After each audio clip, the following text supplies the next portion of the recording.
Bulletin का बाकायदा आगाज करते हैं और शामिल करते हैं अब तक की अहम तरीन खबरें। चिश्तियाँ से खबर शामिल करते हैं। हमारे ब्यूरो चीफ जनूबी पंजाब हाफिज मोहम्मद बशीर की रिपोर्ट के मुताबिक जिला भर की तरह चिश्तियाँ में भी 7 मुहर्रम अल हराम का मरकजी जुलूस, जो कि एक कैटेगरी का जुलूस है, यह मरकजी जुलूस 28 डी ब्लॉक से बरामद होने के बाद अपने रवायती रूट पर गामजन होते हुए बुखारी चौक में जाकर नमाज ज़ोहरीन की अदायगी के, जिसके बाद ज़ाकिरीन अहले बैत के बारे में मसाइब व फ़ज़ाइल बयान किए।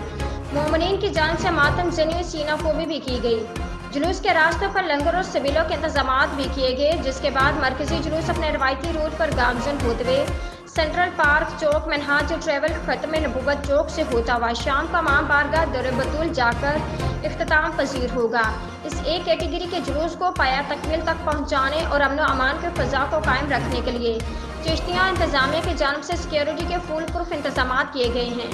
दिगर सिक्योरिटी के नौजवान चीफ ऑफिसर अहमद हसन बल्दिया रेवेन्यू सहित rescue 1112 traffic police, elite force और सिविल डिफेंस के नौजवानों ने भी शिरकत की और अपनी अपनी ड्यूटी को अहसन तरीके से सरअंजाम दिया। हाफिज मोहम्मद बशीर, ब्यूरो चीफ जनूबी पंजाब, JN न्यूज़।